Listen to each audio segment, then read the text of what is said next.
qualif. Donc finalement je partirai 5ème. Là on est, du coup on est dimanche. Il y a la moto là juste là. Et donc j'ai fait un chrono en 47,0. J'ai fait quelques modifs là sur la moto comme j'avais dit hier. C'était un peu mieux, un peu plus maniable. Après je sais pas si je vais repasser la couronne de 45 là. Donc voilà, on verra la course. Le pneu arrière a une meilleure ponche qu'hier après la qualif. Donc voilà, on va essayer de, comme hier, de passer le damier. Et puis on verra bien ce que ça donne quoi. Avec vous.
course est terminée. Petite synthèse. Comme vous avez pu le voir, j'avais fait une grosse chute conséquente en matériel il y a à peu près 10 jours, une dizaine de jours, l'anneau du Rhin. Tout simplement parce que voilà, j'étais dans de bonnes conditions, j'avais des très bons chronos. J'étais à peu près à 2 secondes là, du record de la piste, j'avais vraiment de la marge, etc. Donc voilà, l'occasion s'est présentée à moi de pouvoir faire clairement des tours, faire en quelque sorte des tours qualifs, des tours chrono. Et malheureusement j'ai chuté, j'ai fait de gros dégâts. Et donc je suis arrivé le vendredi là, comme vous avez vu. J'ai testé la moto, a priori voilà, il n'y avait pas de problème, donc ok.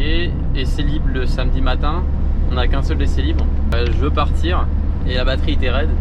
Parce que la veille en fait, quand j'avais fait mon essai de la moto, on avait fait tourner vachement les ventilos, etc. pour la faire refroidir. Et le matin avant l'essai libre, j'avais tout simplement fait chauffer la moto. Mais elle n'avait pas assez tourné, du coup la batterie était très faible et voilà, du coup je me suis fait avoir à cause de ça. Alors que j'y ai pensé, quand j'ai pris ma douche le matin, j'y ai pensé. Je me suis dit il faudrait mettre la batterie en charge, mais je me suis dit ça va le faire, voilà, c'est pas grave. J'ai fait 5-6 tours le vendredi après-midi et après je suis arrivé direct à la qualif numéro 1 le samedi. Donc la qualif j'ai tourné en 46, 7 ou 8, je sais plus. Donc je me suis qualifié 4ème. Plutôt globalement content, c'était ma place. Je pensais pas non plus faire la pole.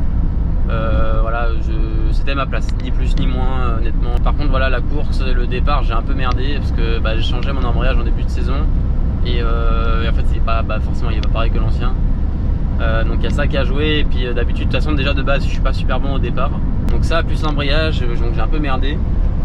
Et puis il y a un autre problème, c'est que les débuts de course, typiquement au premier virage et surtout le premier et le deuxième tour, j'ai un peu ce souci là en fait je cherche même pas en fait, je laisse les gens passer en me disant c'est pas grave, allez vous accrocher entre vous et moi je passerai après, tu vois. Et du coup en fait ça me porte préjudice parce que en gros en fin de course ça me coûte à peu près 2-3 positions à la fin, simplement parce que voilà, je laisse passer et après j'ai le même rythme que les personnes qui sont devant moi, voire peut-être même un peu plus, sauf que c'est à double tranchant dans le sens où vu qu'ils passent devant moi, je vais prendre un faux rythme en restant derrière eux.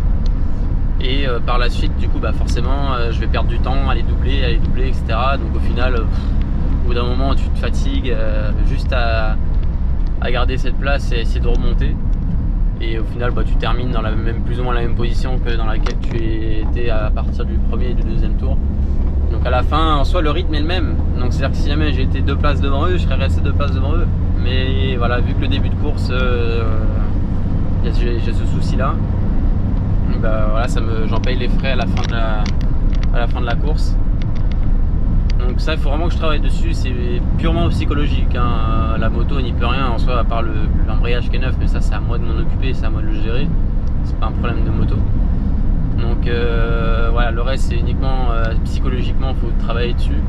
Parce qu'en soi après je suis régulier, ça marche. Le physique aussi, faut que je retravaille dessus. C'est vrai que là ces derniers temps j'ai vraiment pas eu beaucoup de temps pour travailler le physique. Pas mal de travail, la moto à réparer entre autres, et puis voilà, j'ai vraiment pas eu beaucoup de temps. Là je vais peut-être avoir un peu plus de temps. Et puis voilà, moi je repars sans casse, c'est déjà une bonne chose. Surtout que là avec ce que j'ai fait comme casse, je peux pas me permettre de retomber comme ça là. La prochaine course dans 3 semaines à Dijon. Ça devrait être un peu mieux pour moi parce que c'est vrai que le Vigan de base ça n'a jamais été un de mes circuits préférés sur lequel j'étais bon. Même si j'en sais très bien qu'il y en a qui vont dire ouais, moi j'aimerais bien rouler en 46 aussi en 600. Mais c'est vrai que voilà, c'est pas le circuit sur lequel je suis le plus à l'aise, ça n'a jamais été le cas. Donc Dijon, je devrais être plus à mon aise, honnêtement, c'est plus un circuit que je préfère et sur lequel j'arrive à rouler plus vite. Même si je me suis pas entraîné là cette année là-bas. Donc bon voilà, on verra bien. En tout cas j'espère que ce format, parce que c'était les premiers épisodes qui se déroulent durant un week-end de course. Donc j'espère que ça vous a plu. C'est vrai que c'était pas facile, j'avais pas beaucoup de mains autour de moi moi pour pouvoir filmer par exemple en pré-gris, les départs de boxe et tout. Donc je vais essayer pour Dijon de trouver une solution pour ça. Là je vais investir dans une deuxième GoPro parce que là il y avait des vues uniquement de derrière. Donc là je vais prendre la même GoPro mais pour avoir une vision de devant. Donc je sais pas encore si je la mettrai au niveau du thé de fourche pour avoir la vision du compteur, de la bulle, etc. qui sera peut-être un peu plus sympa. Ou alors de la mettre sur le carénage devant. Je vais étudier la chose. Donc on verra pour les prochains épisodes à Dijon du coup, dans 3 semaines. Mais voilà, n'hésitez pas à me dire hein, si ça vous plaît, qu'est-ce que vous aimeriez avoir comme contenu supplémentaire ou différent dans ce genre de format, hein. Peut-être des choses que vous voulez que j'explique, parce que voilà, il y a certaines choses sur les week-ends de course qui me semblent sûrement normales en fait, qui le sont peut-être pas pour les gens qui regardent les vidéos. Donc n'hésitez pas à me faire des retours vis-à-vis de ça. Pour que je puisse changer des choses, améliorer, hein, voilà, c'est le but hein. Donc du coup moi je vous dis à dans 3 semaines et puis n'hésitez pas à vous abonner et à partager hein, cette vidéo et cette chaîne aux personnes que ça pourrait intéresser hein. Le but c'est voilà, moi je l'ai fait aussi je l'ai fait aussi pour partager ce genre de moments, comme les coulisses des courses hein, d'où le nom. Donc s'il y a des gens que ça intéresse, etc., n'hésitez pas à leur en faire part hein. Ça me donnera plus envie, plus forcément il y aura de visionnage et plus il y aura de gens intéressés par ces épisodes, plus moi j'aurai envie d'en faire. Voilà, bon du coup moi je vous dis à dans 3 semaines du coup.